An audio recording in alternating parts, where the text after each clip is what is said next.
को कंट्रोल करके ही मुद्रास्फीति को क्या किया जाता है, नियंत्रण किया जाता है।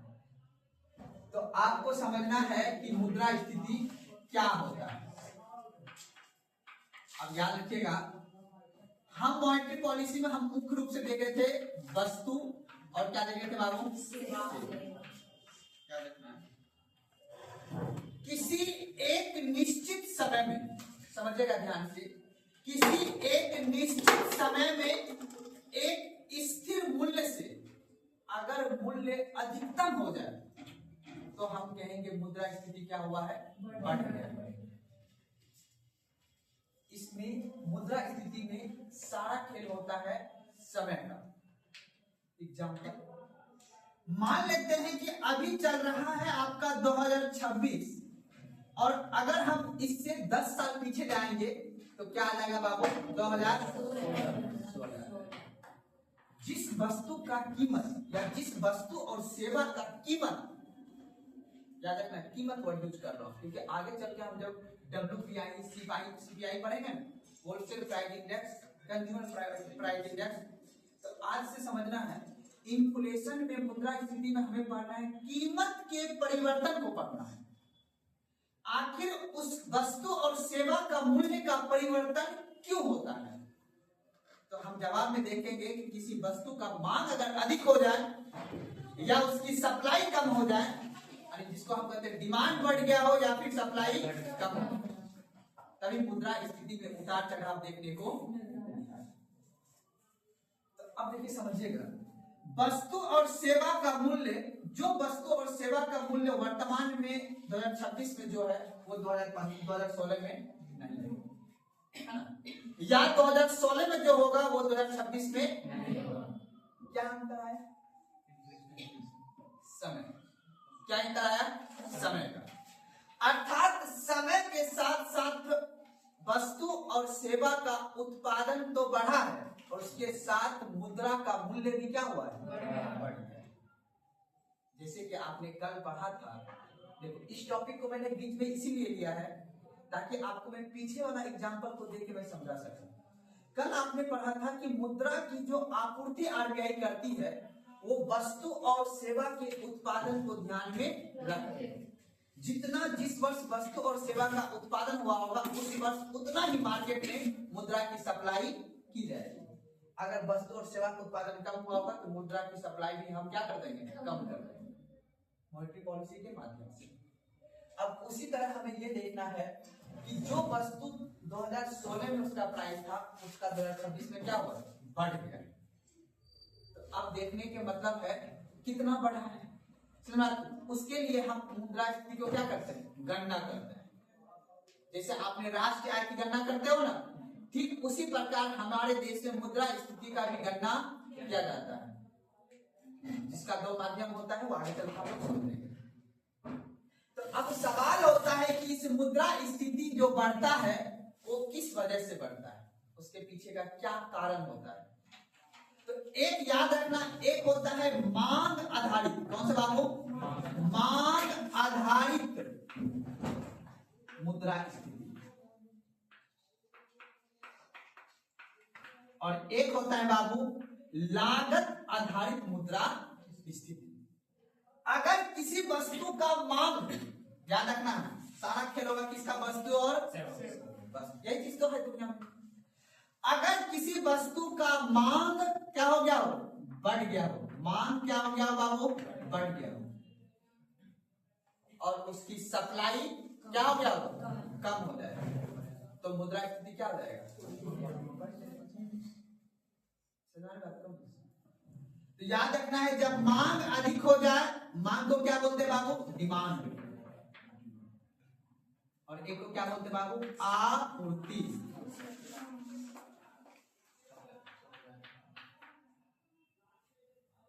मांग आधारित मुद्रास्फीति, जब किसी वस्तु की मांग अधिक हो जाए और सप्लाई, सप्लाई का मतलब है उत्पादन उस वर्ष कम हो गया। एग्जांपल दे रहा हूं, जैसे मान लेते हैं कि आपने टमाटर का ले लेते हैं या प्याज का लेते हैं कि मांग क्या हो गया, प्याज का बढ़ गया। अर्थात मार्केट में अगर प्याज आया है तो प्याज खरीदने वाले की संख्या मान लेते हैं 5 है, ठीक है ना। और लेकिन प्याज का उत्पादन कम हुआ है, मार्केट में प्याज की सप्लाई कम है, तो उसकी उत्पादन क्षमता अगर कम हो जाएगी, मांग अधिक हो जाएगा, तो मांग आधारित मुद्रास्फीति हो जाएगा। कहने का मतलब प्याज की मांग क्या जाएगी, बढ़ जाएगी, क्योंकि सप्लाई मार्केट में कम है। एक बात और, एक होता है लागत आधारित। लागत आधारित समझते हो? अगर किसी वस्तु या सेवा के उत्पादन में उसकी लागत मूल्य बढ़ जाए, जैसे मान लेते हैं अगर आपने जो प्याज का एग्जांपल दिया, माइस्कुट में प्याज नहीं उत्पादन होकर प्याज का उत्पादन हुआ है उस साल, मान लेते हैं बाबू लखनऊ में। अब क्या होगा, कोई इसको डिसाइड करेगा। अब देखिएगा कॉन्सेंट्रेट करवा देता है। अब देखिएगा किसी वस्तु लागत आधारित मुद्रास्फीति, अगर किसी वस्तु या सेवा के उत्पादन करने में उसकी लागत कॉस्ट क्या हो जाएगी, बढ़ जाएगी। कैसे लागत कॉस्ट बढ़ जाएगी? अगर मान लेते हैं कि प्याज का उत्पादन हुआ लखनऊ में और लखनऊ से प्याज बिकेगा कहां बाबू, मैसूर में। एग्जांपल दे रहा हूं, है ना? तो यहां से लाने में लखनऊ में मान लेते हैं प्याज का रेट था 100 रुपया केजी, एग्जांपल दे रहा हूं, लेकिन इसको ट्रांसपोर्टेशन चार्ज, परिवहन लागत लग गया 20 रुपये पर केजी। तो मैसूर में यहाँ पे कितना रुपये प्याज मिलेगा बाबू, 100। अर्थात इस वर्ष प्याज का उत्पादन भी ठीक रहा, जितना जरूरत था उतना प्याज का उत्पादन हुई, लेकिन उसका लागत मूल्य क्या हुआ, बढ़ गया। तो इसीलिए मुद्रास्फीति क्या हो जाएगी, बढ़ जाएगी। लागत आधारित मुद्रास्फीति बढ़ने का कारण बाबू याद रखना है, वो रहता है सबसे बड़ा रहता है परिवहन। क्या रहता है, परिवहन। दूसरा होता है जमाखोरी, नाम सुने हो? अगर मान लो कि आज बोला नहीं हम प्याज अभी नहीं बेचेंगे, अभी जाकर रख देते हैं गोदाम में, बाद में बेचेंगे, या किसी भी वस्तु का अगर जमाखोरी होने लगेगा तो क्या हो जाएगा, उसकी सप्लाई कम हो जाएगी मार्केट में, तो ऑटोमेटिक उसका मांग क्या हो जाएगा। तो लागत आधारित मुद्रास्फीति में परिवहन होता है, जमाखोरी होता है। लेकिन मांग आधारित मुद्रास्फीति कब बढ़ती है, जब देश में जनसंख्या की स्थिति अधिक हो जाए, जब क्या हो जाए, जनसंख्या बढ़ जाए। आप देखते होंगे क्या, जो जनसंख्या 2016 था उधर 26 में है, जनसंख्या बढ़ गया ना। तो जनसंख्या के अनुसार अगर वस्तु और सेवा का उत्पादन नहीं बढ़ेगा तो मांग आधारित मुद्रास्फीति अपने देश में आ जाएगी। मेरी बात सुन रहा है? मुद्रास्फीति किसी निश्चित समय में, ठीक है ना, अगर किसी वस्तु का मूल्य में वृद्धि आ जाए उसे हम क्या बोलते हैं बाबू, मुद्रास्फीति। मुद्रास्फीति दो प्रकार के होते हैं, एक मांग आधारित मुद्रास्फीति और एक लागत आधारित। तो हमने बोला मांग आधारित मुद्रास्फीति कब होगा, जब देश में जनसंख्या की स्थिति बढ़ जाए। दूसरा पॉइंट, अगर आरबीआई अपनी मौद्रिक नीति को सस्ती कर दे, अर्थात आरबीआई द्वारा अगर सस्ती मौद्रिक नीति को अपनाएंगे तो भी कौन से देश में मुद्रास्फीति आ जाएगी। जैसे आपको याद करो, अगर सस्ती मौद्रिक नीति बैंक को देगा तो बैंक भी आपको भी तो सस्ती ब्याज देगा ना, और सस्ती ब्याज आपको देगा तो वस्तु की मांग क्या हो जाएगी मार्केट में, और उतनी अगर सप्लाई नहीं कर पाओगे तो मांग आधारित मुद्रास्फीति बढ़ जाएगी। हर किसी के पास पैसा आ जाएगा, सस्ती मौद्रिक नीति होगी तो हर किसी के पास पैसा आ जाएगा, तो मांग आधारित मुद्रास्फीति। तो दूसरा कौन सा हो जो बोलते हो आप, सस्ती मौद्रिक नीति करने से, ठीक है ना, याद रखना सस्ती मौद्रिक नीति। अब तीसरा पॉइंट, अगर सरकार किसी वस्तु का टैक्स रेट में कमी कर दे, क्या कर दे, अगर सरकार ने टैक्स रेट की कमी कर देगी तो भी कौन सी मुद्रास्फीति आ जाएगी, या फिर किसी वस्तु पे सरकार अपना सब्सिडी दे दे। जैसे हर घर में गैस सिलेंडर इसलिए पहुंच गया क्योंकि सरकार ने क्या दिया, सब्सिडी दिया। अगर सरकार उस वस्तु पे छूट नहीं देता क्या हर आदमी घर कनेक्शन गैस कनेक्शन ले पाता? मेरी बात समझ में आ रही है?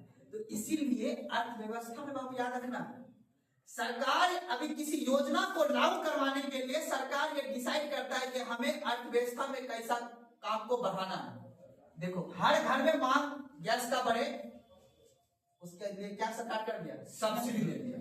तो अगला पॉइंट आप ये भी बोल सकते हो तीसरा नंबर में, अगर सरकार के द्वारा किसी वस्तु पे दिया गया सब्सिडी से भी मांग आधारित मुद्रास्फीति क्या होता है, तो सरकार जान करके ना सरकार की बढ़ा सब्सिडी दे करके। देखिए कुछ चीज ऐसा होता है जो समाज की सेवा की, जैसे मान लो कि अगर हर आदमी लकड़ी पे घर खाना बनाएगा, आंख खराब होगा, उसके लिए भी डॉक्टर को कहीं के कैंप लगाना पड़ेगा सरकार को, या फिर जो हमने लिया है कि जंगल से लकड़ी काटने पर हमने प्रतिबंध लगाया, अर्थात पर्यावरण को संरक्षण देने के लिए भी तो काम करना है ना देश में। तो अगर हम पर्यावरण का संरक्षण तभी ना कर पाएंगे जब आदमी के पास हम वो विकल्प उपलब्ध करा दे कि खाना आप लकड़ी के अलावा भी खाना बना सकते हैं। जब सरकार सस्ती मौद्रिक नीति लाया तो उस हिसाब से मांग तो बढ़ गया, तो वस्तु का तो बिक्री बढ़ गया। तो सस्ती मौद्रिक नीति कहाँ रखा, पता नहीं। जब मान लो किसी वर्ष, समझिएगा ध्यान सोचिएगा तब समझ में आएगा, जब किसी वर्ष मान लो किसी वस्तु और सेवा का उत्पादन बढ़ सकता है, जैसे जब हम काउंट कराएंगे, जब गणना करेंगे, जो खाद्य पदार्थ होते हैं ना, जो खाने वाला होता है, जो डिपेंड करता है मौसम पे और तेल, खाद्य पदार्थ और ईंधन, इन दोनों को जो हम जब काउंट करते हैं ना, उसको कोर इन्फ्लेशन के तहत काउंट करते हैं, आगे चलकर समझाएंगे। अर्थात कहने का मतलब ये है मेरा कि किसी वस्तु का मूल्य कितना होगा वो एक ब्रैकेट में रख के डिसाइड किया जाता है, ठीक है ना। हाँ, इस वस्तु का मूल्य, जैसे मान लेते ये फैन है, अब फैन में एक बार आपने मूल्य लगा दिया, 5 साल तक कोई दिक्कत है, इससे कोई फर्क पड़ता है कि आपका दाम बढ़े घटे। मुद्रास्फीति की गणना मासिक होता है, हर माह मुद्रास्फीति की गणना होगा, लेकिन आपका दाल का दाम बढ़ जाएगा तो आप पे फर्क पड़ेगा ना, सेब का दाम बढ़ जाएगा, यानी कोई ऐसा वस्तु है जो आप डेली यूज करते हो उसकी गणना अलग की जाती है, और कुछ ऐसी वस्तु है जिसका उपयोग आप बहुत टाइम में करते हो, समझ मेरी बात में। तो इसीलिए वो आगे चलकर हम वस्तुवार बताएंगे, पर आप इतना समझ गए मुद्रास्फीति कितने प्रकार का होता है बाबू, 2 प्रकार के। एक मांग आधारित समझ के, मांग आधारित मुद्रास्फीति कब बढ़ेगा, जनसंख्या बढ़ने से, सस्ती मौद्रिक नीति से, सरकार को टैक्स रेट कमी करने से, या फिर सरकार को किसी वस्तु पे सब्सिडी देने से। कौन सी मुद्रास्फीति बढ़ेगा, लागत आधारित मुद्रास्फीति, जब परिवहन हो जाए या जमाखोरी जैसी स्थिति आ जाए तो देश में कौन सी मुद्रास्फीति आ जाएगी, लागत आधारित। लागत समझते हो ना, किसी वस्तु का उत्पादन उतना ही हुआ जितना हुआ था, लेकिन उसका मूल्य इसलिए बढ़ गया क्योंकि उसका लागत कॉस्ट बढ़ गया। लागत कॉस्ट समझ रहे हो ना, इस वजह से वो कौन सा मुद्रास्फीति का लायक बाबू, लागत आधारित मुद्रा। सर इन्फ्लेशन आरबीआई कंट्रोल करेगा? अगर मान लीजिए जैसे आरबीआई बोला कि देश में 10% रहेगा इन्फ्लेशन, इन्फ्लेशन का रेट कितना हो जाता है, अभी है 4 से लेके 6% के बीच में, बोलिए आप बोलिए। अगर मान लीजिए एग्जांपल के लिए 10% बोलता है, 10% रहेगा, फिर उसपे सरकार अगर प्रेशर बनाएगा कि नहीं इसको कम कर दो, तो आरबीआई कम करेगा, कुछ नहीं रखेगा, काम पर हटाने देगा सरकार। देखो सरकार यही सारा खेल, आरबीआई कुछ नहीं है, सारा खेल करता है सरकार। सरकार ने वादा किया है कि बाबू इसका दाम नहीं बढ़ना चाहिए तो नहीं बढ़ेगा। चलिए आप, लेकिन आप उस दिन बोले थे ना कि आरबीआई अपना एक अलग बोर्ड है, अलग अपने हिसाब से काम करता है, उसमें सरकार का कुछ लेन देन नहीं है, ऐसा कुछ नहीं है। कोर्ट भी तो पहले ये भी तो पढ़ा है संविधान में, कोर्ट न्यायपालिका स्वतंत्र है, वो नहीं, वैसे नहीं सोचना है, पढ़ाई में एग्जाम समझिएगा। आरबीआई को नियुक्ति राष्ट्रपति के द्वारा किया जाएगा, तो राष्ट्रपति के अधीन ही काम करेगा कौन, आरबीआई। यानी देश से बढ़ के कोई नहीं है ना बाबू, देश का रूल नहीं बोले सर। मेरे कहने का मतलब अगर मान लीजिए आरबीआई एक फिक्स रेट किया, इन्फ्लेशन इतना % से बढ़ेगा देश में, 8% 6% जो करने का उसका, अगर सरकार उस पर प्रेशर करता है कि नहीं उसको कम करो या बढ़ाओ, हाँ तो कम करेगा या बढ़ाएगा। हाँ बिल्कुल, सरकार से बढ़ के आरबीआई नहीं है बाबू, समझे बात को ना। सरकार जो बोलेगा वही होगा, क्योंकि सरकार अंतिम रूप से ही देश के लिए जिम्मेदार होता है। चाहे देश में आर्थिक मंदी आएगी तो भी डिपेंड सरकार पड़ेगा, आरबीआई को कहने जाएगा, आरबीआई वोट पे खड़ा होगा चुनाव में, समझ बात को। तो सरकार पे डिपेंड करता है महंगाई को बढ़ाना या घटाना, उस किसके माध्यम से करेगा, सरकार को तो इकोनॉमिक्स पता नहीं है, उसने अधिकारी को नियुक्त कर रखा है ना, उसके लिए बोर्ड कौन है, आरबीआई। और आरबीआई के साथ साथ कौन बोर्ड है, वहां पे मंत्रालय है, वहां पे एनएसओ मंत्रालय पे नाम सुना होगा, सीएसओ सुना होगा, है ना, ये सभी मंत्रालय का वो सब काम करता है। बहुत बड़ा देश है दोस्तों। उसका नहीं समझना, बस कितना समझना जितना बता रहे हैं, ठीक है ना। चलिए लिख लीजिए टॉपिक मुद्रा स्थिति, पहले कुछ बातें नोट कर लीजिए उसके लिखिएगा, इसको मिटा देते हैं, पहले लिख लीजिएगा, लिखिएगा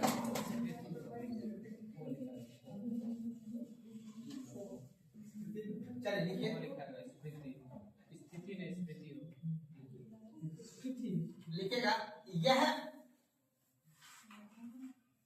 यह वह स्थिति है, मुद्रा स्थिति देके डैश में लिखेगा, यह वह स्थिति है, हाँ स्थिति लिखिएगा, अरे मुद्रा स्फीति होगा जो लिखे है ना हाँ। सब मुझे उतना टाइम नहीं है, सिलेबस रह जाएगा, सीखना है नंबर क्लास में जाओ, ठीक है, जो लिखे हैं उतने तो काम करते हैं, यहाँ स्थिति लिखना है, जो शब्द बार बार जब लिख रहे हैं तो उसमें डिबेट करने का मतलब है, लिखिए वह स्थिति, यह वह स्थिति, यह वह स्थिति है जब अधिकांश वस्तु और सेवा की कीमत, जब अधिकांश वस्तु और सेवा की कीमत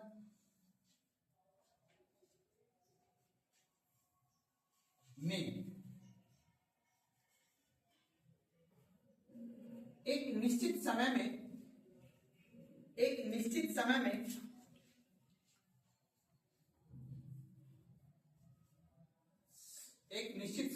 सामान्य स्तर से अधिक,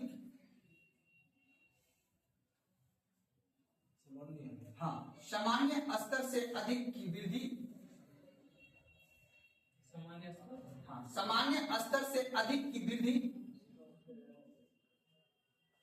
होने लगती है,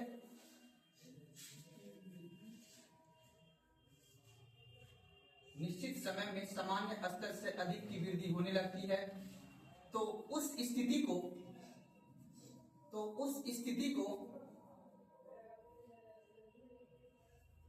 मुद्रा स्थिति कहते हैं।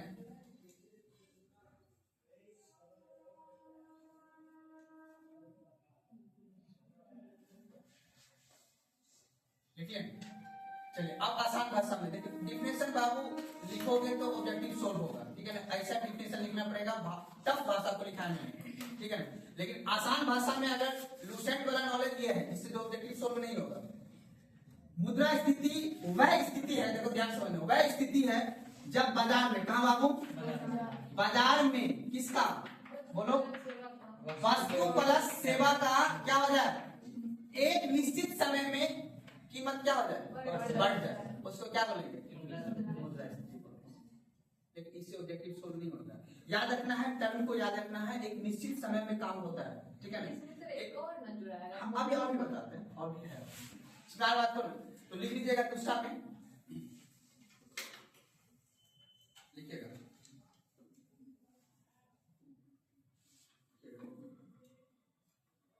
वह स्थिति, इसी में सर, हाँ वह स्थिति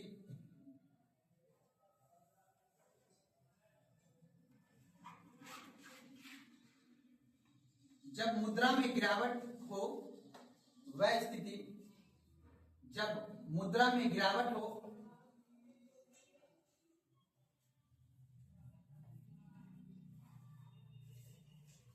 किंतु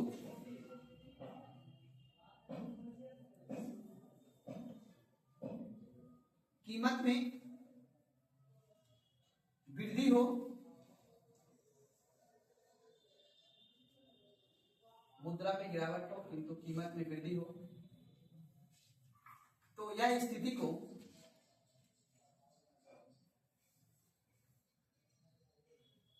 मुद्रा स्थिति कहते हैं। तीन चार परिभाषा लिखना है, ठीक है ना। 21 नाम सुने होंगे आपने,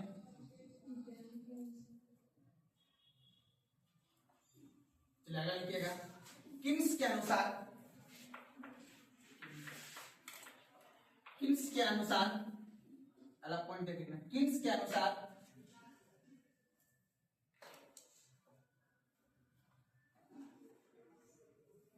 के अनुसार मुद्रा स्थिति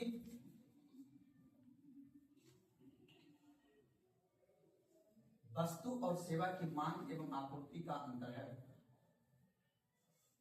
किन्स के अनुसार मुद्रा स्थिति वस्तु और सेवा की मांग एवं आपूर्ति का अंतर है। वस्तु और सेवा की मांग एवं आपूर्ति का अंतर है। अर्थात जब वस्तु की मांग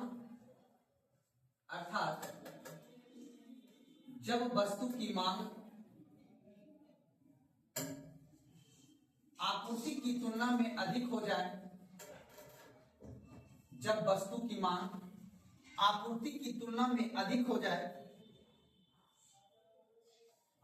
की तुलना में अधिक हो जाए तो उस स्थिति को मुद्रा स्थिति कहते हैं।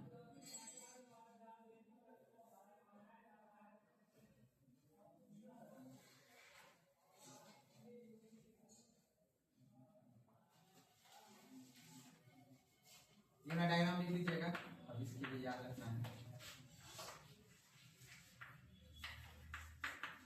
वस्तु प्लस क्या बाबू? सेवा।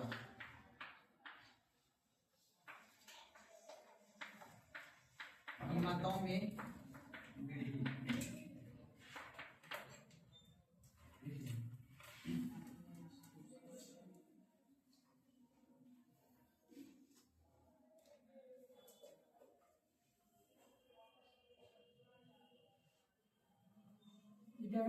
इसकी चीज। हाँ,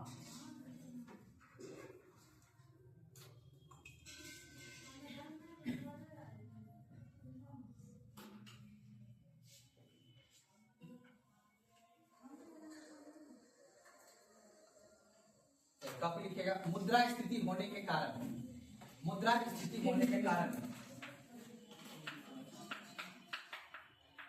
देखो इसको मुद्रा स्थिति पढ़ते हैं, ठीक है ना? मुद्रा स्थिति होने के कारण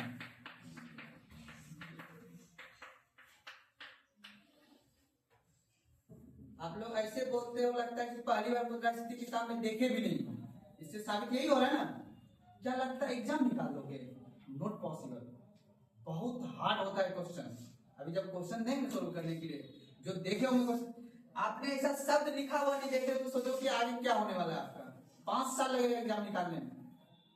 मेरे पास या किसी के पास भी पढ़ने जाओ, कम से कम 5 बार लूसेंट को चाट जाना, तब जाना पढ़ने के लिए। याद नहीं करना है, उससे आपको ये लगेगा कि हाँ जो मास्टर पढ़ा रहा है ना, वो हम शब्द को सुने हैं या देखे हैं। ऐसा दुनिया आज के आज के समय क्या है बाबू की वही बात है, डिमांड और सप्लाई वाला। नौकरी सबको चाहिए, हर घर में यूट्यूब है। गोभी काटते या फिर उसको क्या बोलते हैं जो मार्केट में मिलता है छीलने वाला थी, मटर छीलते हुए आदमी क्वेश्चन रट रहा है। परसों में देखे गाँव में, घर में रहते ही है ना, बगल में देखे कि मटर छील रहा है, लगा दिया इतना सा चोंगा वाला ऊपर, उसके बाद क्वेश्चन रट रहा है। टीआई 4 के लिए जो बच्चा मैम लोग तैयारी कर रहे हैं ना, टीआई 4 के शिक्षक जिसके गोद में लड़ना है, तुम सोचो कॉम्पिटिशन इस लेवल का है बाबू।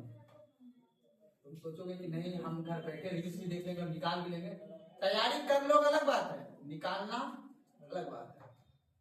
इसीलिए किसी भी टीचर के पास जाओ, सिर्फ टीचर को वही काम दो जो तुमको नहीं आ रहा है। जो तुमको आ जाएगा वो टीचर से नहीं सीखो, उसके लिए फिर आने की आवश्यकता नहीं है। गलत बोल रहे हैं। यहाँ पे 2 काम से आओ, एक जो तुमको समझना है वो सीधा यहाँ पूछो, और दूसरा बात है यहाँ पे फालतू का डिबेट करोगे ना तो मेरा भी समय लो रहे, तुम खुद का भी ले रहे हो, हमें ज्यादा दिक्कत होगा, हम नहीं आएंगे। हम वैसे आदमी आपको पता है, तो इसीलिए देखो एक चीज याद रखना, यहाँ पे क्वेश्चन देख के आया करो। हाँ आज जाने पढ़ने के लिए कैसे पढ़ना है, ताकि एग्जाम निकालना आपको है, हमारा हम एक एफर्ट लगा सकते हैं। आप जब तक मेहनत नहीं कीजिएगा तब तक कैसे होगा? सही बात को अब ये समझ में आया क्या लिखे हुए हैं? नहीं आया समझ में? इसको मुद्रा स्थिति पढ़ते हैं, ठीक है ना? स्थिति नहीं पढ़ते हैं, ठीक है? स्थिति नहीं, हाँ स्थिति, इन्फ्लेशन, ठीक है ना? अब इस सब में नहीं उतरना, हाँ है ना, क्लास 6 में भी है। अभी तुम लोग डिबेट करते हैं इसलिए आगे से इसको ध्यान रखें। चलिए अगले के टॉपिक मुद्रास्फीति के कारण।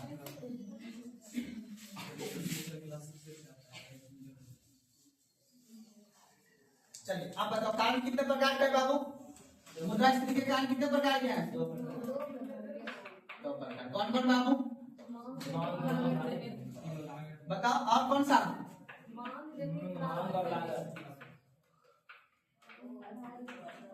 अब एक कभी कभी आपसे पूछेगा अन्य कारण। निम्नलिखित में से कौन सा मुद्रास्फीति बढ़ने का अन्य कारण है? वो भी मैं लिखाऊंगा अभी, ठीक है ना? तो एक आपको बता देना बाबू, कौन सा बाबू? मांग।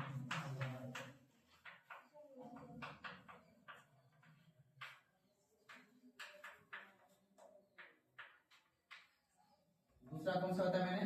लागत।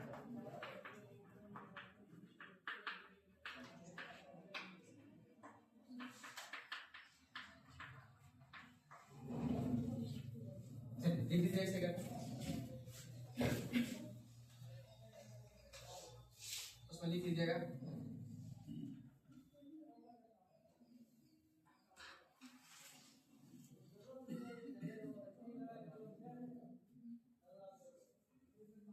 मांग आधारित मुद्रा। चलिए इसे सब पे लिखिएगा। जनसंख्या वृद्धि,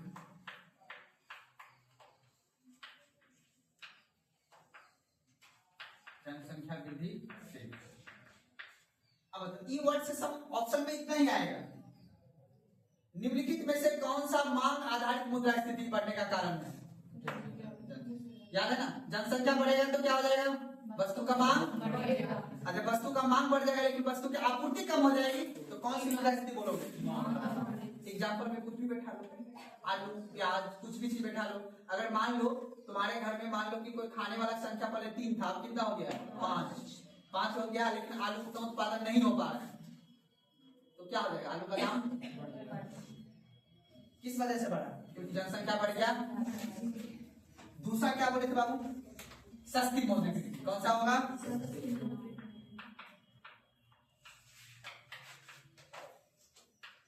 सस्ती मौद्रिक नीति। सस्ती मौद्रिक नीति समझ गया ना? समझाए सस्ती मौद्रिक नीति? हाँ अगला गवर्नमेंट। तो सस्ती मौद्रिक नीति का मतलब वो हर व्यक्ति के पास पैसा पहुंच जाएगा। जब हर व्यक्ति के पास पैसा पहुंच जाएगा लेकिन उतना वस्तु और सेवा का उत्पादन नहीं होगा तो क्या हो जाएगा? मांग अधिक ना हो जाएगा तो वैल्यू का क्या हो जाएगा? तीसरा क्या लिखना है बाबू? सब्सिडी। सब्सिडी।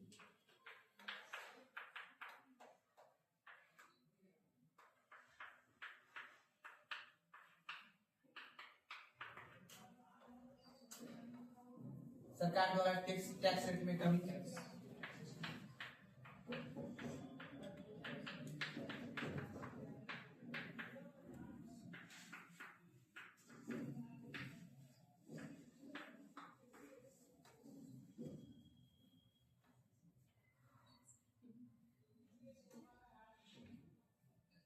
दिक्कत?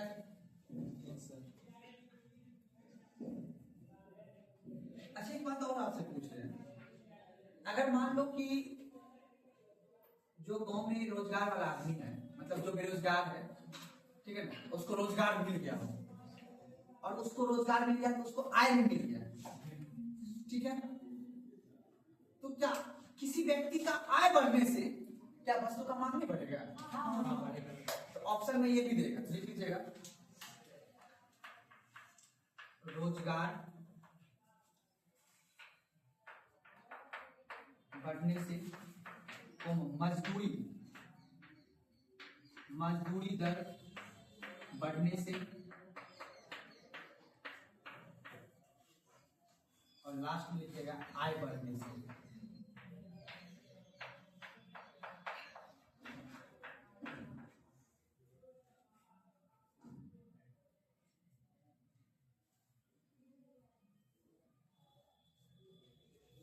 तो दिक्कत? अब लागत चलित में बताइए आप लोग। परिवहन, परिवहन। दूसरा क्या होगा? कच्चा माल उत्पादन करने में अगर उसका मूल्य, जैसे मान लेते एग्जाम्पल के तौर पे, अगर हम प्राइमरी वस्तु के उत्पादन करने में अगर लागत मूल्य ज्यादा लग रहा है ना, जैसे मान लेते हैं बिजली का दाम तब ना ज्यादा बढ़ेगा जब कोयला का दाम बढ़ जाएगा, है ना। तो ये लिख रहा है कच्चा माल का कीमत में वृद्धि होने से। अब बताओ डॉक्टर अपना कब बढ़ा देगा? वो देखते जांच पड़ताल करने वाला जब उसको रूम महंगा मिलेगा। तो आप बोल सकते हैं रेंट यानी भूमि दर बढ़ने से, ठीक है, भूमि का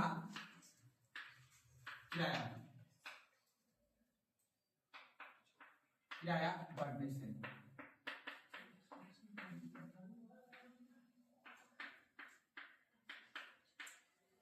भूमि का किराया बढ़ने से, है ना। और लास्ट लिखिएगा सरकार द्वारा टैक्स रेट बढ़ाने से। सरकार द्वारा टैक्स रेट में वृद्धि करने से, है कि नहीं। टैक्स रेट बढ़ा देगा मान लो किसी वस्तु का, तो उसका लागत कॉस्ट बढ़ जाएगा ना। जब लागत कॉस्ट बढ़ जाएगा तो उस लागत आधारित मुद्रास्फीति आ जाएगी।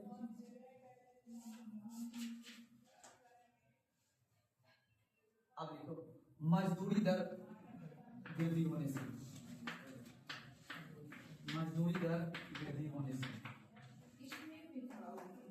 हाँ इसमें अलग वो दोनों है। मुद्रास्फीति बढ़ने से, मुद्रास्फीति किस किस वजह से बढ़ रहा है? तो मांग आधारित से भी बढ़ जाता है और लागत आधारित से बढ़ जाता है, दोनों तो बढ़ाना ही है ना। अब इसको करना क्या है? कंट्रोल ना। हाँ अन्य कारण बता रहे। अब यहाँ पे समझ में क्या है आपको कि मुद्रास्फीति ना बढ़ने देना है ना। अब अगर मान लो कि हम घटा देंगे तो ये रोजगार जो गरीब मजदूर गांव में है, क्या उसका रेट नहीं बढ़ना चाहिए? सर वो 300 रुपए 8 घंटा काम करेगा, क्या उसका 700 नहीं होना चाहिए? उसको 1000 भी नहीं कर सकते हैं। 1000 रेट कर देंगे तो उसके बाद पैसा आ जाएगा तो फिर उतना उत्पादन भी तो बढ़ाना होगा ना। नहीं तो हर आदमी के पास, तब फिर हर मजदूर के पास आईफोन हो जाएगा, है नहीं है। तो कहने का मतलब ध्यान समझिएगा, मुद्रास्फीति किसी भी चीज का, किसी भी वस्तु या सेवा का उतना ही बढ़ाना है, उसके साथ साथ हमें सब कुछ को बढ़ाना होता है।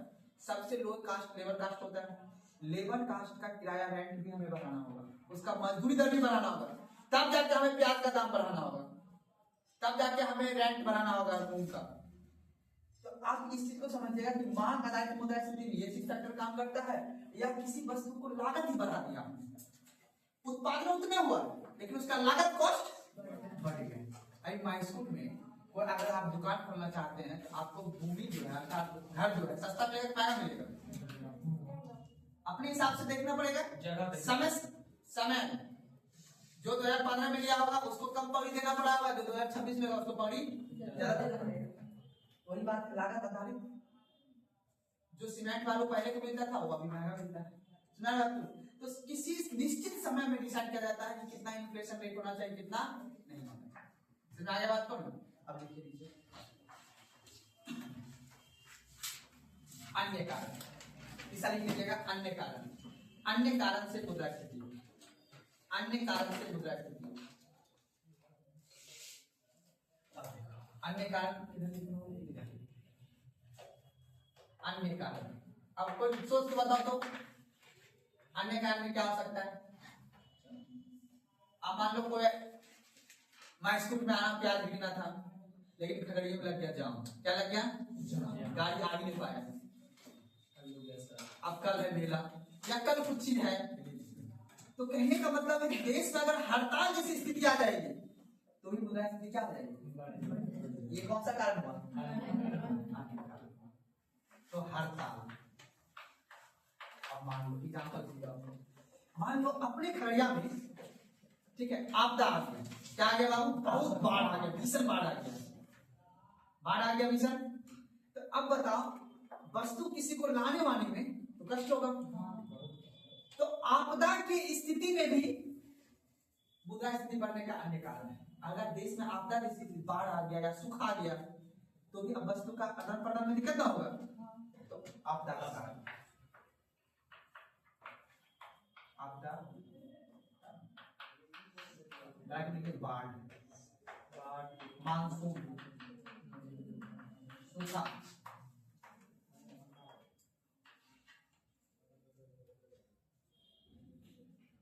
ठीक है ना। अब उसके बाद आयात निर्यात समझते हो? आयात और आयात मतलब क्या होता है? बाहर से जो वस्तु, मान लो कि हमारे देश में आईफोन का मांग कब ज्यादा बढ़ जाएगा? जब सबके पास पैसा होगा। और घट कब जाएगा? जब आयात कम होगा। अर्थात जब किसी वस्तु की आयात क्या हो जाए? कम हो जाए। तो भाई वो भी तो मुद्रास्फीति कारण होगा कि नहीं होगा? अगर लिखिएगा आवश्यक वस्तु का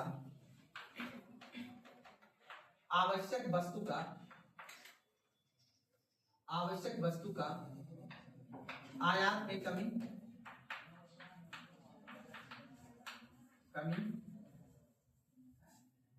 तथा निर्यात में वृद्धि। सर इसमें भी तो टैक्स आ सकता है कि अलग अलग नया टैक्स हर टॉपिक को मिक्स नहीं करना। हाँ टैक्स आ जाता है। आवश्यक वस्तु का आयात में कमी एवं निर्यात में सब कीमतें बढ़ोतरी हो रहा है। हाँ बाबू बिल्कुल, कीमत नहीं, ये अन्य कारण है। मुद्रास्फीति बढ़ने का क्या कारण है? 3 कारण। मांग आधारित बढ़ सकता है, लागत आधारित या अन्य कारण। अन्य कारण मैंने बताया आपको, हड़ताल, कई देश में हड़ताल लग गया, जाम हो गया। तो किसी वस्तु का अगर जहां पहुंचना था वहां नहीं पहुंच पाया तो क्या वहां पे उस वस्तु का मांग बढ़ जाएगा ना। इस वजह से आपदा के कारण से आवश्यक वस्तु का आयात में कमी आ गया। निर्यात क्या करते हैं सरकार? निर्यात मतलब जैसा गेहूं में अभी इस बार हुआ था ना, आपको पता है ना, गेहूं में अगर वैसा होता रहता है, ठीक है, गेहूं के उत्पादन में। तो अगर लास्ट अंतरराष्ट्रीय युद्ध समझते हो ना? अंतरराष्ट्रीय युद्ध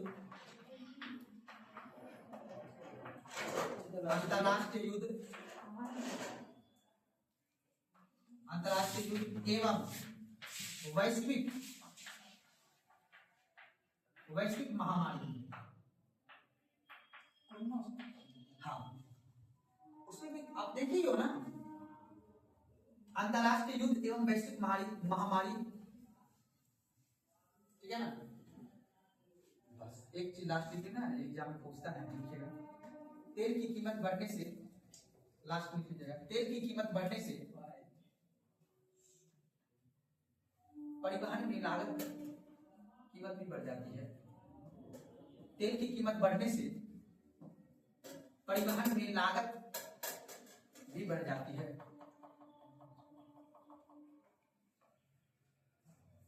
अब बताइए आपकी शर्ट या आपकी मोबाइल की दाम कब बढ़ेगी? एक तो उत्पादन समझ गया ना, लास्ट में जो पूछा है क्या? तेल, समझ तेल ईंधन जिसको बोलते हैं। अपने देश में ईंधन को जीएसटी के अंतर्गत नहीं रखा गया है, याद रखना बात, जीएसटी के अंतर्गत नहीं रखा। किसको किसको नहीं रखा गया? तेल और जिसपे जो लग्जरियस आइटम है, जैसे जानते हो कौन नाम सुना ना, वाइन और गैस। ये 3 चीज ऐसा है जो टैक्स यानी जीएसटी से बाहर है। इस पे उतार चढ़ाव, इसकी कीमत में उतार चढ़ाव हमेशा होता रहता है। इस पे कोई स्थिर कीमत इसका नहीं है। समझ में आता है हम क्या बोल रहे हैं? क्योंकि यह एक ऐसा खनिज है जिसका उत्पादन कब बढ़ जाएगा या कब घट जाएगा ये कोई गारंटी नहीं। इसीलिए इसकी कीमत स्थिर नहीं होता है।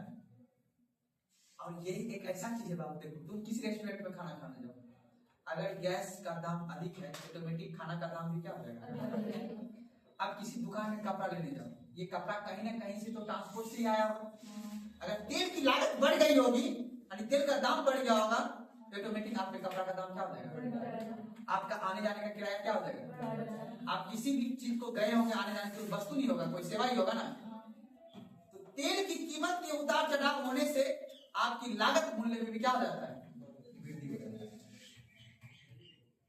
समझ में आता है? लास्ट में से मैंने एग्जाम में पूछा जाता है, आप बोल सकते हो मुद्रास्फीति बढ़ने का 3 कारण। मांग आधारित, लागत आधारित और अन्य कारक। कोई दिक्कत नहीं है? चलिए अब लिखिए अगला पॉइंट। तेल आधारित, यानी तेल की कीमत बढ़ने से परिवहन लागत में वृद्धि हो जाती है। ठीक है ना? यहाँ तक ठीक है ना? चलिए आप पास एक दो पॉइंट लिखे ना, फटाक फटाक से थोड़ा अगर फंसा दिया तो कभी लिखिएगा। चलिए लिखिएगा, कब लिखिएगा मांग आधारित मुद्रास्फीति। लिखिएगा टॉपिक मांग आधारित मुद्रास्फीति।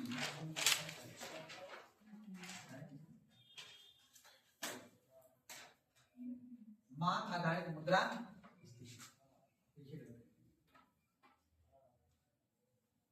जब बाजार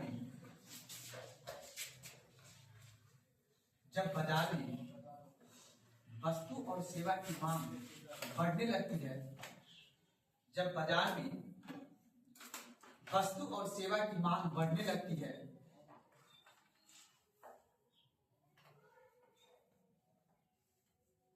जब बाजार में वस्तु और सेवा की मांग बढ़ने लगती है तो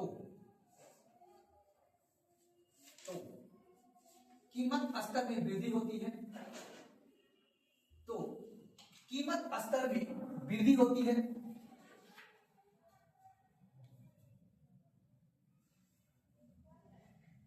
इसे मांग जनित मुद्रास्फीति कहते हैं। इसे मांग जनित मुद्रास्फीति कहते हैं।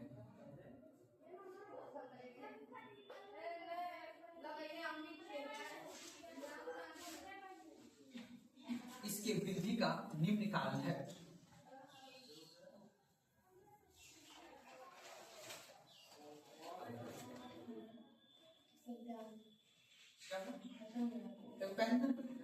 अब देखिए समझिएगा यहाँ पे कि अब देखिए समझिएगा, हमने जो शब्द बोला समझ में आया ना? अगर बाजार में वस्तु और सेवा की मांग बढ़ जाए तो उसके साथ में कीमत भी क्या हो जाता है? तो कौन सा मुद्रास्फीति हो गया? मांग जनित मुद्रा। ये लाइन मैंने 5 बार बोल चुका हूँ, बस लिखा इसलिए दिया कि कल को भविष्य में नहीं बोला। और इसका निम्न कारण है, निम्न कारण मैंने पहले लिखा दिया। इन सभी वजह से आपके बाजार में वस्तु और सेवा की मांग क्या हो जाती है और उसकी कीमत भी क्या हो जाएगी? कब? जब उसके अनुरूप सप्लाई नहीं होगा। ये दैनिक जीवन पे ही होता है, पता ही ना होता है। अभी मान लो आईएस वाला कंपनी का वैल्यू क्यों ज्यादा है मार्केट में? क्योंकि सब नहीं बन पाता है कि नहीं है? उसको बनने में बहुत मेहनत लगता है। अगर सबके पास हो जाएगा, जब 2060 का दुनिया आएगा तो फिर उसकी वैल्यू भी क्या हो जाएगी? प्रधानमंत्री का वैल्यू अभी एमएलए का वैल्यू ज्यादा क्यों है? क्योंकि एमएलए बनना मुश्किल है। आने वाले समय वो भी आसान हो जाएगा जब आदमी शिक्षित हो जाएगा, राजनीतिक चेतना का जागृति हो जाएगा। पहले जब गांधी जी जब आंदोलन स्टार्ट किया होगा, उसे एक ही काम को 20 दिन में कर पाता होगा, लेकिन आज तेजस्वी भैया को कोई बात पहुंचाना है अपने कार्य करता था तो मिनटों में पहुंचा देता है ट्विटर के माध्यम से, है ना? तो कहने का मतलब हम क्या समझा रहे हैं आपको? आपको ये जानना है कि समय का फेर होता है, ठीक है? वही बात है यहाँ पे मुद्रास्फीति में। आप इसीलिए हम एक पैमाना तय करते हैं, बेस रेट। क्या करते हैं? Base rate. तो अभी हम लोग का आधार वर्ष क्या चल रहा है? 2011 अब होने वाला है 23 और 24, ठीक है ना? अब 23-24 हो गया है, जब से हुआ है बजट याद रखना है। 2011-12 से अब क्या हो गया है? 23 और 24। यानी कि अब जैसे मान लो हम किसी भी रेट का तय करेंगे, तो मान लो इस पानी का या किसी भी चीज का, पानी का बोतल का रेट 2011 में कितना था, अब 2023-24 में कितना है? तो अब महंगाई दर हम यहां से काउंट करेंगे 23-24 से कि इस पानी का दाम 20 रुपया है, पहले इसका दाम 10 रुपया होगा। तो एक निश्चित कालखंड में हम ये तय करते हैं कि किसी वस्तु का कितना वृद्धि हुआ है। सुना बात को? चलिए अगला लिखिएगा, अगला लिखिएगा उसी के नीचे।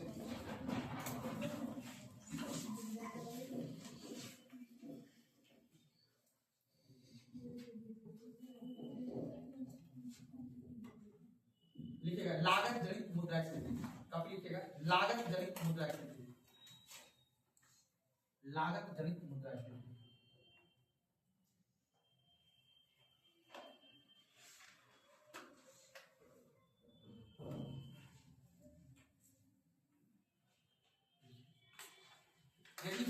और सेवा की आपूर्ति में, यदि वस्तु और सेवा की आपूर्ति में,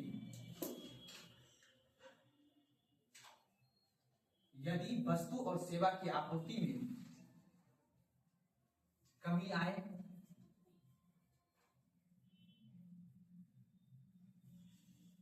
यदि वस्तु और सेवा की आपूर्ति में क्या है, कमी आए, तो कीमत स्तर में,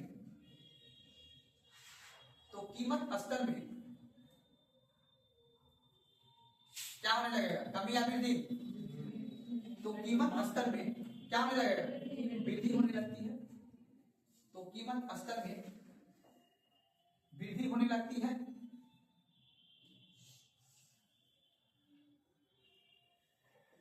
जिसे लागत जनित मुद्रास्फीति कहते हैं।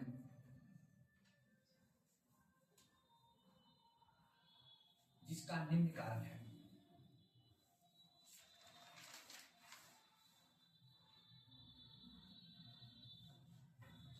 चलो आप समझो।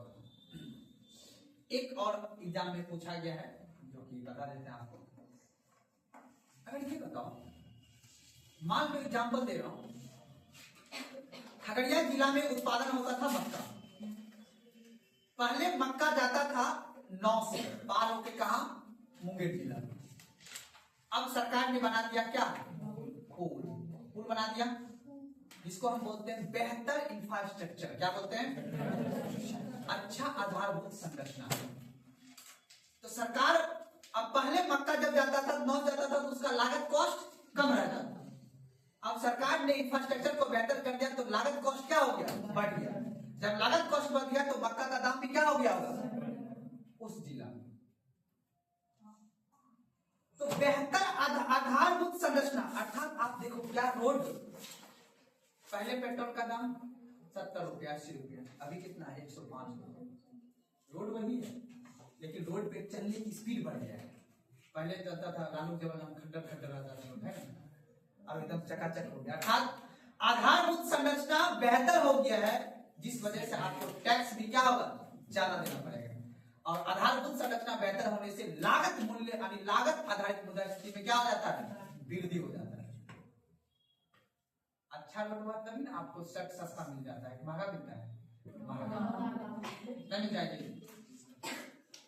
इसलिए याद रखना, अच्छा आधारभूत संरचना होने की वजह क्या है, लागत है। एक पॉइंट नोट कर लीजिएगा थोड़ा सा, लागत वाला में आधारभूत संरचना वो वाला, वो जो एग्जांपल नहीं प्रैक्टिस वाला, लागत आधारित मुद्रास्फीति, बेहतर आधारभूत संरचना, बेहतर आधारभूत संरचना।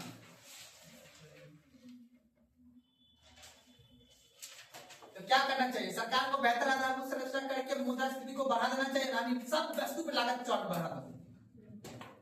मान लो कि जो 100 रुपया मिलता था वो 150 रुपया हो जाएगा, कब, जब रोड चमचमाता हुआ बना देगा सरकार, तब तो उस रोड से ही माल आएगा ना।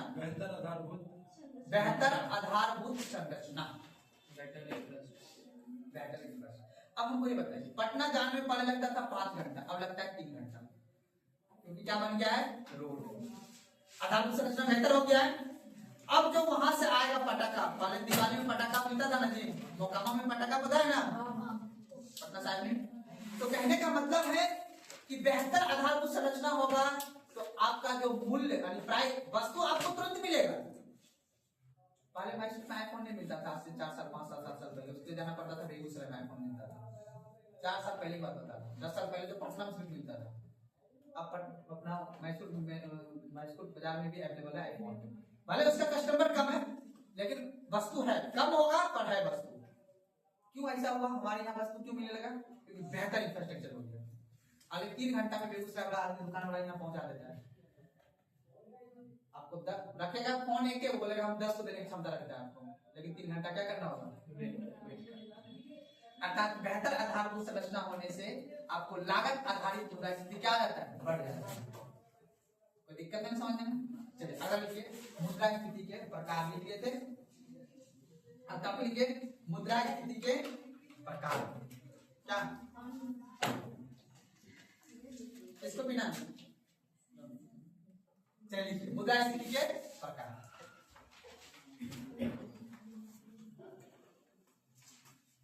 मुद्रास्फीति होने के कारण समझ गए ना, तीन कारण अब लिखना है मुद्रास्फीति के तीन प्रकार। पहले लिखना है प्रकार। आपको समझना बात, एक देश याद रखना बाबू, मुद्रास्फीति एक होता है रेंगती हुआ मुद्रास्फीति, समझते हो? रेंगती हुआ तो समझते हो, धीरे धीरे चलना, ज्यादा दाम नहीं बढ़ाना है, आराम से चलना है। एक होता है चलती हुई मुद्रास्फीति, एक होता है दौड़ती हुई मुद्रास्फीति, एक होता है कूदती हुई, हाइपर इन्फ्लेशन बताएंगे।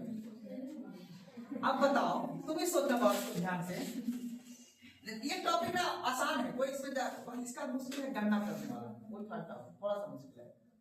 मुद्रास्फीति हम जो बार बार जो हम सरकार का मेन उद्देश्य क्या है? अर्थव्यवस्था चलाने का मेन उद्देश्य क्या है? ज्यादा महंगाई नहीं बढ़ना चाहिए, ना कम होना चाहिए। अब मान लो महंगाई अगर कम कर देंगे और आदमी नहीं कर पाएंगे, बस देखना उपभोग करने वाला व्यक्ति पे डिपेंड करता है कि वो कौन सा वस्तु को उपभोग कर रहा है, उस हिसाब से ना। मान लो गरीब आदमी क्या उपभोग करता है? दाल चावल रोटी सब्जी बस इतना ही है। अमीर आदमी उसको चाहिए डॉलर, उसको चाहिए शेयर, उसको चाहिए पटना में फ्लैट, उसको चाहिए एयरपोर्ट के बगल में जमीन। गरीब आदमी को चाहिए। तो अब सरकार तो दोनों आदमी से वोट लेता है, अमीर से भी लेता है, तो सरकार को दोनों पे ध्यान रखना है। अर्थात लग्जरी आइटम कितना इन्फ्लेशन उसका बढ़ रहा है, यानी महंगाई बढ़ाना है घटाना है, या फिर जो दैनिक फूड वगैरह जो अपना जो उपभोग करते हैं। हाँ, अब सरकार ये दिमाग लगाता है कि हमको ज्यादा जनसंख्या देश में किसकी है? अपना अंतिम रूप से आपको पता है हम लोग कौन सा देश है? विकसित या विकासशील? हम अभी पैदा होकर धीरे धीरे होशियार बनी रहे। हमसे बड़ा देश होशियार है, अमेरिका, रूस, जर्मनी, फ्रांस, ये सब क्या है? तो उसी देश से हम सीखते हैं। अर्थात रेंगती हुई मुद्रा स्थिति उसी देश में होगा जो सब कुछ एकदम कुछ नहीं चाहिए। जैसे अपना यहाँ बहुत से राज्य हैं जो बहुत अच्छा है, केरल, कर्नाटक, वहां जाओगे वहां की स्कूल में हर क्लास में टीचर बोर्ड, वहां के वीडियो सबको कोई काम ही नहीं है, टेंशन ही नहीं, वहां पे सब पढ़ा लिखा है। अपना यहाँ के वीडियो से आपको टेंशन है, अरे अच्छा मैम आओ क्या चाहिए आपको, बात करो। यहाँ का अलग और वहां का बात करो। तो अभी हम यही समझेंगे कि सरकार जो है अपने देश में कौन सी मुद्रा स्थिति को लागू करता है। तो मुद्रा स्थिति हम लोग टॉपिक क्या लिखे बाबू? मुद्रा स्थिति के प्रकार, ठीक है ना। देखो ये बाबू डे टू डे लाइफ वाला टॉपिक है, बस दिमाग में लगा कर बस समझ में आएगा, तब जाकर आपको समझ में आएगा कि हाँ डे टू डे लाइफ में कैसे काम होता है। अब बताओ अभी किस चीज का सीजन चल रहा है बाबू? शादी का। किसका चल रहा है सीजन? शादी का चल रहा है। किस चीज का मांग ज्यादा बढ़ जाएगा मार्केट में? सोना।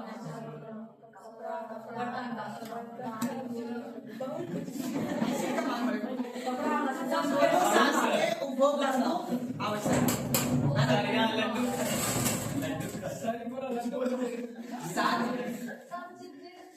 शादी, आप आसान भाषा में ये बोल सकते हैं शादी में उपभोग किए जाने वाले वस्तु की मांग क्या जाएगा?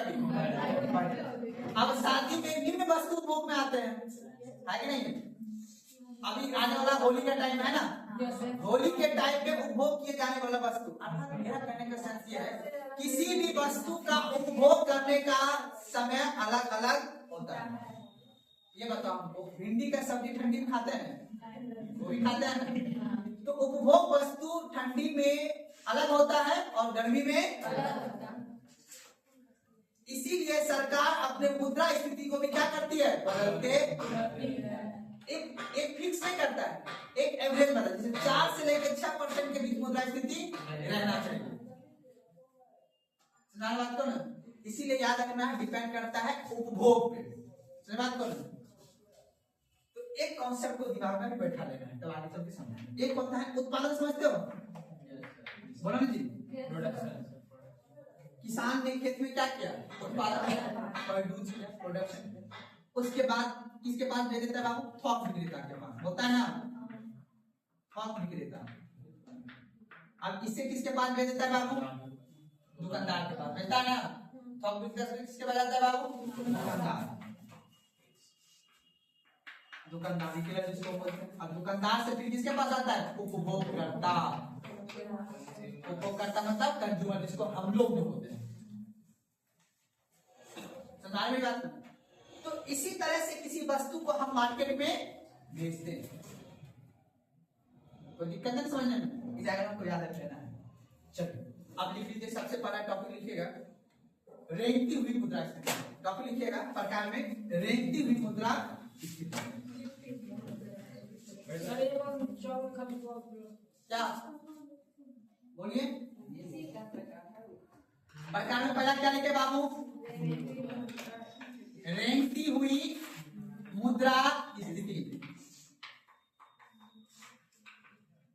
आप बताओ रेंगती वर्ड का मतलब क्या समझे? धीरे स्लोली चलना, सही बात तो ना? अर्थात क्वेश्चन पूछता है रेंगती का मतलब उस देश में इस मुद्रा स्थिति का प्रयोग किया जाएगा जहां पे हर व्यवस्था अच्छा हो, जैसे फिनलैंड, नीदरलैंड, अमेरिका, रूस, ब्रिटेन, अर्थात विकासशील देश या विकसित देश। विकसित देश में कौन सी मुद्रा स्थिति को फॉलो करते बाबू? धीरे धीरे हर चीज एक उच्च लेवल पर पहुंच गया, आराम से धीरे धीरे देश क्या कर रहा है? विकास कर रहा है, कोई दिक्कत नहीं। लेकिन जो देश को हड़बड़ी लगा हुआ है, नहीं हमको तुरंत आगे विकसित, तो उसके यहाँ मुद्रा स्थिति में उछाल चढ़ाव देखने को मिलता है। वह मुद्रा स्थिति दर, वह मुद्रा स्थिति दर,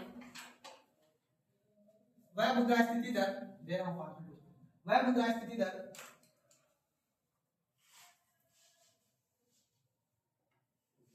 मुद्रा स्थिति दर जो 3% या उससे कम, जो 3% या उससे कम होती हो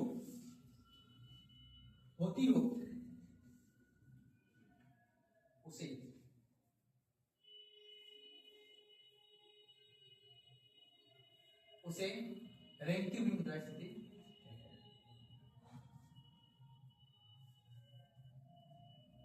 अगला पॉइंट,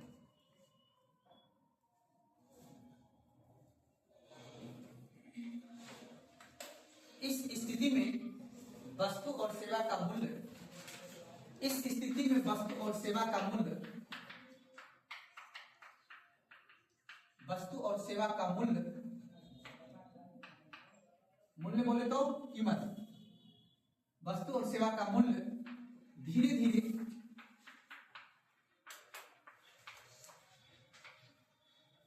धीरे बढ़ती है।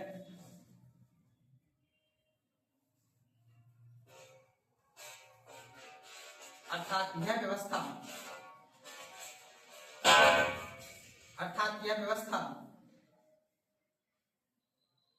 विकसित देश में होता है,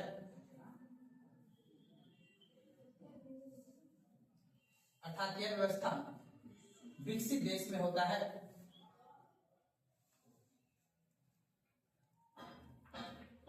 कोई दिक्कत बात? अब रेंकिंग के बाद क्या होता है?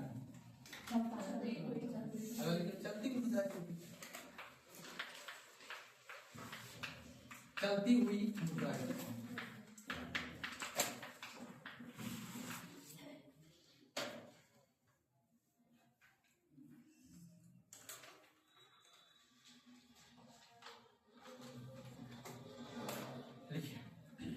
जब मुद्रा स्थिति की दर, जब मुद्रा स्थिति की दर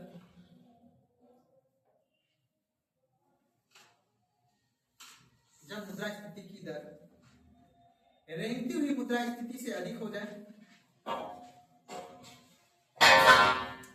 जब मुद्रा स्थिति का दर रेंगती हुई मुद्रा स्थिति से अधिक हो जाए, अर्थात 10% के बीच रहती हो, अर्थात 10% के बीच रहती हो, उसे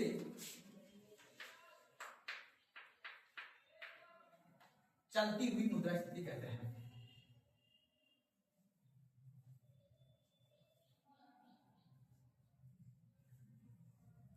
अगला पॉइंट, इस स्थिति में वस्तु और सेवा की कीमत, इस स्थिति में वस्तु और सेवा की कीमत, इस स्थिति में वस्तु और सेवा की कीमत लगातार बढ़ती है, लगातार बढ़ती है, किंतु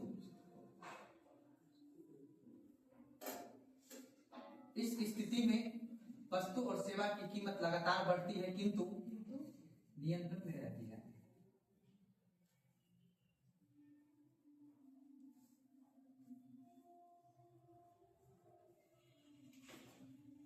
तो दिक्कत अब बताओ, सोच के किंतु क्या रहती है? अब अपन लोग कौन सा है? 4 से कितना परसेंट? 6% है ना हम लोग, तो 10% से कम होना चाहिए। कितना चाहिए हो?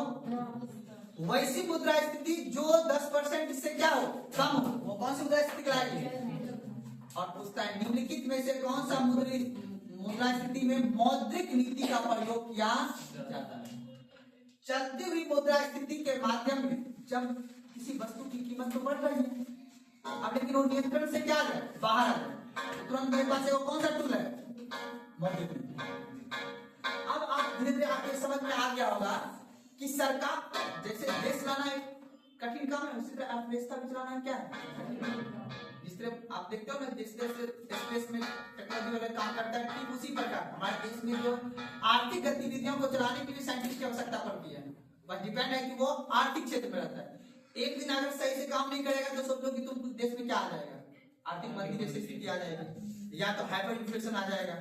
तब सोचो कि कितना सोच के सरकार काम करती है, बैकअप प्लान तैयार रखता है। अब देखो हम चलती हुई मुद्रा स्थिति को फॉलो करते हैं, और इस मुद्रा स्थिति की बड़ा खूबसूरती चीज है कि समय के साथ इसकी वस्तु और सेवा में क्या होता है, कीमत बढ़ती रहती है, जो आवश्यक भी है ना।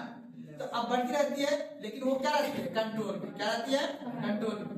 और इसी नीति में, यानी इसी स्थिति में हम मौद्रिक नीति का सहायता लेते हैं।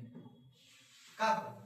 जब मान लो कि हड़ताल की वजह से या आपदा की वजह से किसी वस्तु का अपने देश में आपूर्ति कम हो पाया या उत्पादन कम हो पाया, हो सकता है मे भी मान लो टाटा स्टील पावर प्लांट में वहां का व्यापारी जाकर हड़ताल पर बैठ गया, तो जितना वस्तु का उत्पादन वो कर रहा था उतना मार्केट में आ पाएगा? नहीं आ पाएगा। तो उसके वजह से हम एक रखते हैं कौन सा टूल, मौद्रिक नीति। नहीं आ पाया, सबको पैसे दे देंगे, कुछ दिन दे देंगे, सस्ता ऋण कर दो, सबको पैसा दे दो। अब किसी वजह क्या हुआ, अधिक रूप से भाई उत्पादन हो गया, सबका पैसा ले वापस।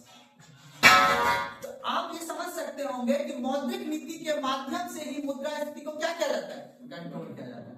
आपने जो पीछा पढ़ा था मॉनेटरी पॉलिसी, अब आपको समझ में आ गया होगा कि सरकार का मुख्य उद्देश्य बैकअप में रखता है, जीडीपी को कंट्रोल करना है, मौद्रिक नीति को कंट्रोल करना है। तो आपको कल मैंने बताया था मुद्रा आपूर्ति के माध्यम से मौद्रिक नीति कंट्रोल हो जाएगा और मुद्रा स्थिति को तो कंट्रोल किया जाएगा। देखिएगा इस स्थिति में हाँ, इस स्थिति में मौद्रिक नीति की आवश्यकता होती है।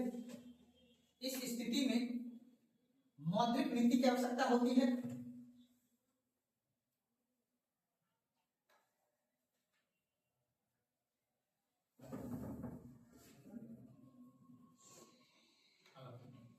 यह स्थिति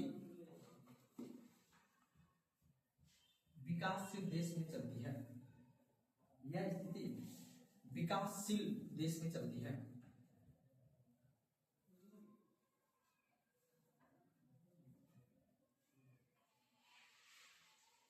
दौड़ती हुई मुद्रा स्थिति। अब चलने के बाद क्या होगा बाबू, दौड़ती हुई मुद्रा स्थिति।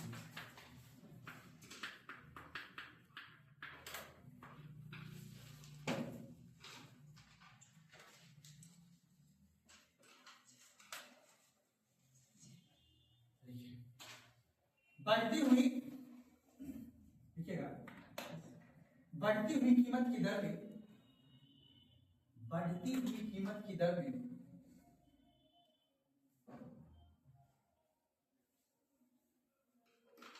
बढ़ती हुई कीमत की दर में तीव्र वृद्धि होना ही,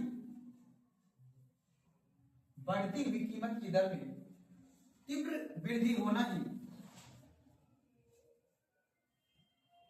दौड़ती हुई मुद्रास्फीति कहलाती है।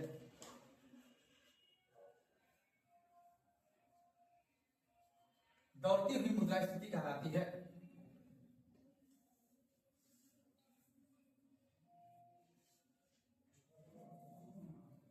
यह दर 10 से 20% के बीच होता है।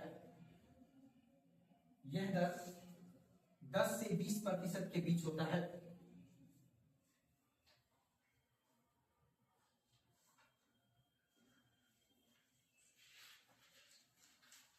10 से 20% का होता है। 10 से 20% के बीच होता है। अब बताओ, अगर देश में दौड़ती हुई मुद्रास्फीति आ जाए, रनिंग इन्फ्लेशन जिसको बोलते हैं, तो सरकार क्या करेगी? कम करेगी। अब बताओ, मौद्रिक नीति के अलावा, अब मैंने एक वर्ड यूज किया है बाबू, सरकार। जब मौद्रिक नीति का प्रयोग करूंगा तो वर्ड यूज कौन सा होगा? आरबीआई। सरकार के पास एक टूल है जिसको नाम बोलते हैं फिजिकल पॉलिसी, अर्थात राजकोषीय नीति। मतलब सरकार अपने राजस्व नीति में क्या करेगा? बदलाव लाएगा। अगर देश में ज्यादा क्या आ गया, महंगाई आ गई है, तो सरकार अपना टैक्स रेट को क्या कर देगा? 0 कर देगा। आरबीआई अपनी मॉनेटरी पॉलिसी को क्या कर देगा? घटा देगा। तब जाके दौड़ती हुई मुद्रास्फीति पर नियंत्रण करके चलती हुई मुद्रास्फीति पर आ पाएंगे। अर्थात किसी वस्तु के मूल्य में, ठीक है ना, अर्थात किसी वस्तु के मूल्य में, ठीक है ना, अर्थात किसी वस्तु के मूल्य में एक तीव्र गति से अगर वृद्धि कर दिया जाए तो कौन सी मुद्रास्फीति आ जाएगी? दौड़ती हुई, है ना। एक वस्तु की मूल्य अगर स्थिर रूप से चल रही है और उसमें तीव्र गति से क्या जाए? बढ़ा हुआ। कभी आपने एक नोटिस किया होगा, कभी एक समय में प्याज का दाम बहुत ज्यादा हो गया, हरी मिर्च का दाम एक समय बहुत ज्यादा हो गया, तो कहते हैं ना, या लहसुन का दाम एक समय बहुत ज्यादा हो गया। जब होता रहता है, कोई दिक्कत नहीं, ठीक है। तो याद रखना है, तो अर्थात किसी एक वस्तु का मैं एग्जाम्पल लिया, ऐसे अनेकों वस्तु है, ठीक है ना।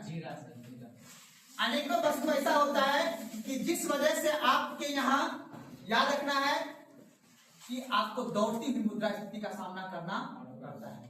अर्थात आप ये कह सकते हो कि चलती हुई मुद्रास्फीति में अगर हमें दौड़ती हुई पाना है तो किसी एक न्यूनतम दर से क्या जाना चाहिए? उसमें तीव्र गति का विकास होना चाहिए। और सरकार बाबू इसको कंट्रोल करने के लिए राजकोषीय नीति का सहारा लेती है। अब मैं एक टर्म आपको अभी बता देता हूँ, क्योंकि अगला जो टॉपिक आएगा यही पढ़ेंगे। आरबीआई कौन सा नीति बनाती है बाबू? मौद्रिक नीति। और सरकार कौन सी नीति बनाती है? राजकोषीय नीति।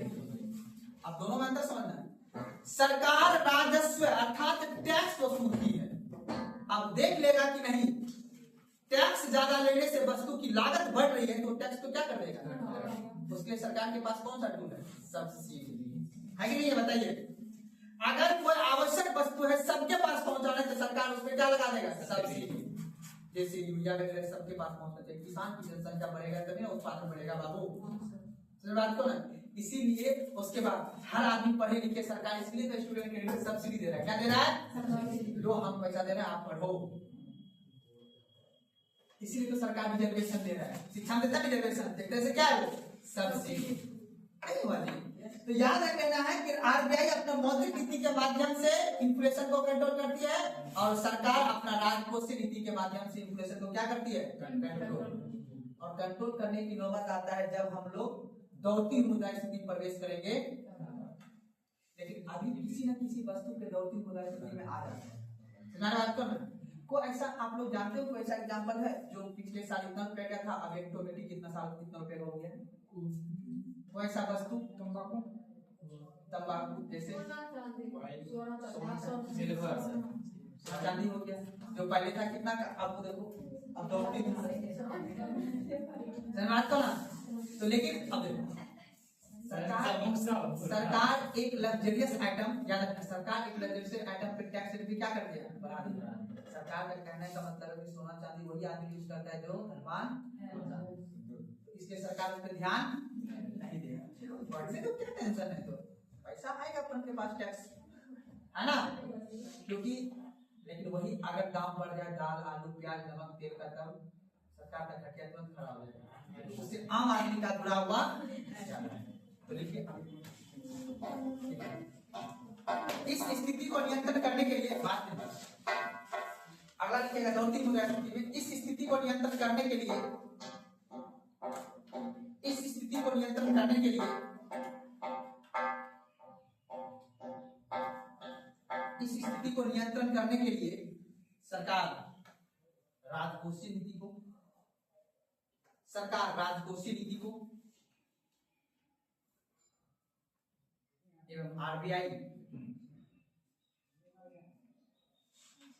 सरकार राजकोषीय नीति को एवं आरबीआई मौद्रिक नीति को, मौद्रिक नीति को नियंत्रित कर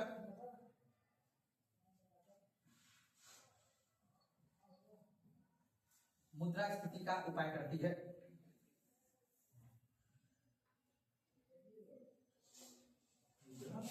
मुद्रास्फीति का उपाय करती है।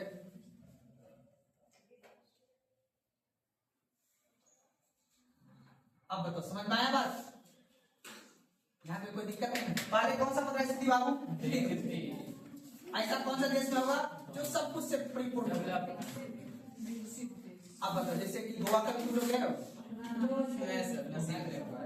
कहीं मौका मिले गोवा कर्नाटक आंध्र प्रदेश सब जाना है, साउथ का राज्य, अनिवार्य राज्य जिसके पास भौतिक संसाधन प्रचुर मात्रा में मिला हुआ है, ठीक है ना, वहाँ का क्लाइमेट भी बहुत अच्छा है, तो वहाँ का पर कैपिटा इनकम ज्यादा है, तो वहाँ पे सरकार मतलब कोशिश करता है जो डेली यूज का सामान होता है। देखो देखिए, और यहाँ पे कौन सा याद है ना, जहाँ पे जिस वस्तु का उत्पादन होगा तो वहाँ पे लागत मूल्य तो कम होगा ना बाबू, ऑटोमेटिक उस वस्तु का मूल्य वहाँ क्या रहेगा, कम होगा।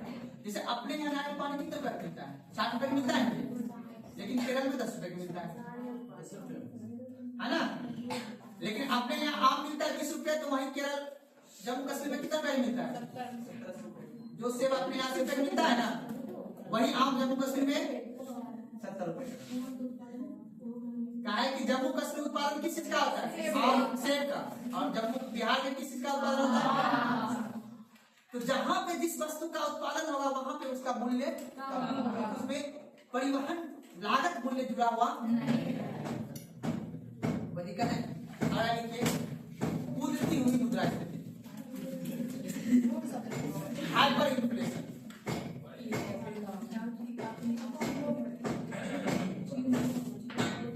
कूदती हुई मुद्रास्फीति,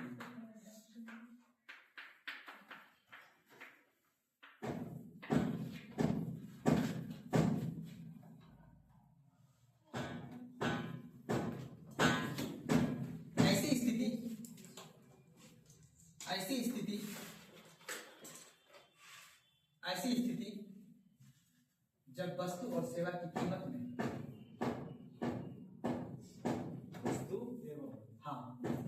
ऐसी स्थिति जब वस्तु और सेवा की कीमत में त्रिअंकीय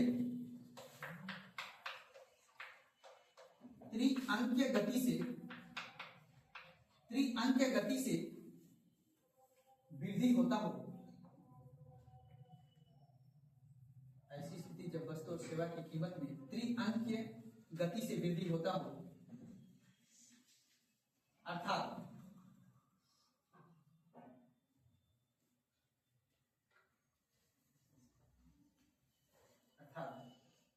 मुद्रा स्थिति दर 20% से अधिक हो, अर्थात मुद्रा स्थिति दर 20% से अधिक हो, तो उसे कूदती हुई मुद्रा स्थिति कहते हैं।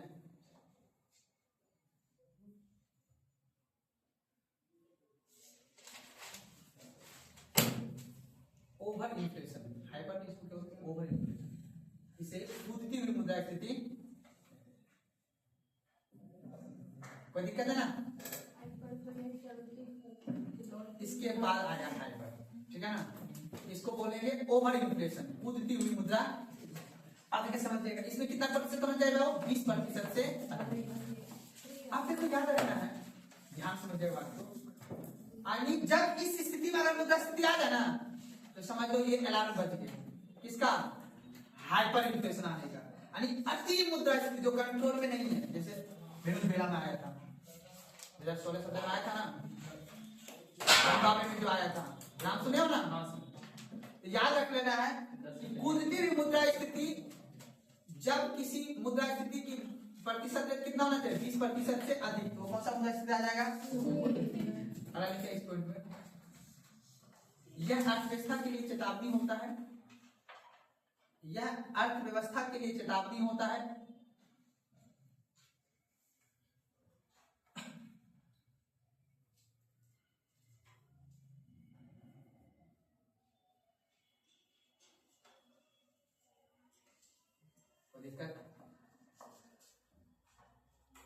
लिखिए अति उच्च मुद्रा स्थिति,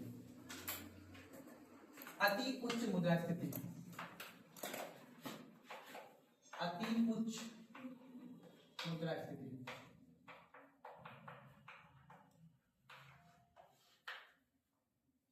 जब मुद्रा स्थिति की दर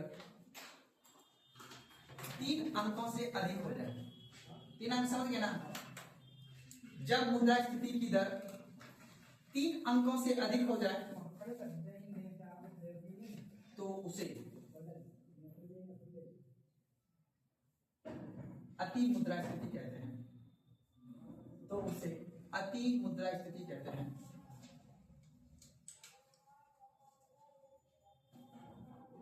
अर्थात वस्तु और सेवा की कीमत, अर्थात वस्तु और सेवा की कीमत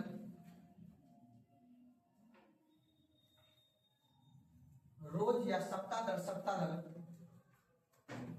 अर्थात वस्तु या सेवा की कीमत रोज या सप्ताह दर सप्ताह उछाल होती हो।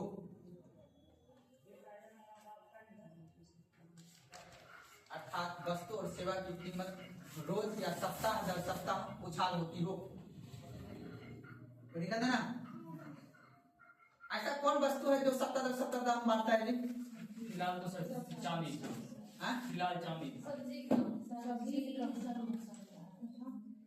ऐसा होता है 60 रुपए का वो 100 रुपए हो जाता है, 3 अंक हो जाता है, 3 अंक 100 से यानी 99 से ज्यादा है ना? 3 अंक से अधिक तो 999 से ज्यादा ना, 3 अंक को भी बोल सकते हैं, ठीक है ना? तो डिपेंड करता है 100 अंक से ज्यादा, ठीक है ना? लेकिन हाँ डिपेंड करता है कि पीछे वाला कीमत आधार वर्ष से कितना वो बढ़ा है। मान लो आधार वर्ष से कितना वो पीछे है और उसके हिसाब से काम किया जाएगा। चलिए लिखेगा, जैसे एग्जाम्पल लिखिएगा 1923 में जर्मनी में, जैसे 1923 जर्मनी, 2008 जिम्बाब्वे,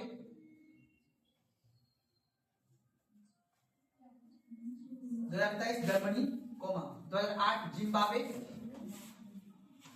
2016 वेनेजुएला,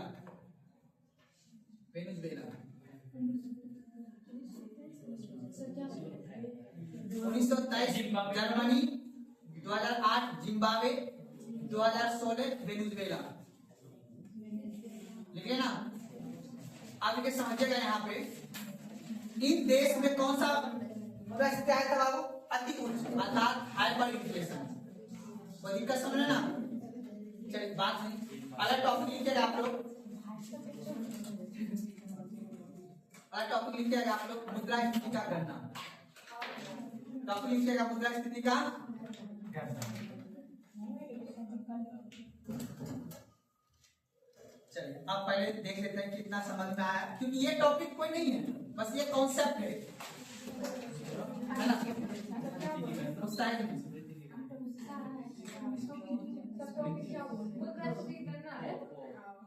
टॉपिक क्या लिखेगा? मुद्रा स्थिति का गणना। आप बताओ मुद्रा स्थिति क्या होता है? एक निश्चित समय में किसी वस्तु का कीमत में वृद्धि होना वो क्या कहलाता है? अपने अपने मन से बड़ी भाषा में। या फिर बाजार में किसी वस्तु का उत्पादन और वस्तु और उत्पादन के लगातार उसमें वृद्धि क्या हो सकता है? वस्तु का के प्रकार को याद रखना है। पहले क्या होगा? दूसरा चलेगा, तीसरा दौड़ेगा, चौथा कूदेगा, पांचवा कूदेगा, फिर जाके तब क्या आएगा?